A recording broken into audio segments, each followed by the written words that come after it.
আফটারনুনের এই টাইমটা আমার অ্যাবসলিউটলি মি টাইম বলে মনে হয়। বেশ সানসেট দেখতে দেখতে অনেকগুলো পেন্ডিং কাজ সেরে ফেলা যায়। দুদিন ধরে পেন্ডিং মেলগুলো এসে পড়েছিল, একটাও চেক করে ওঠা হয়নি। এখন সব কটা চেক করে নিলাম বেশ নিরিবিলিতে বসে বসে, আর রিপ্লাইও করে দিলাম যেগুলো করবার ছিল।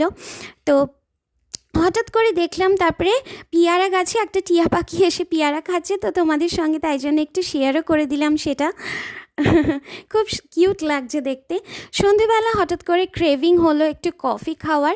উইন্টার চলে গেছে কিন্তু ভাইবসটা রয়ে গেছে, তাই জন্য গরম গরম কফি সন্ধেবেলা not a bad option. So এক কাপ গরম গরম কফি নিয়ে বসে পড়লাম। কফি মাগটা নেসকাফের বলে ভেবো না যেন ফ্রি দিয়েছে।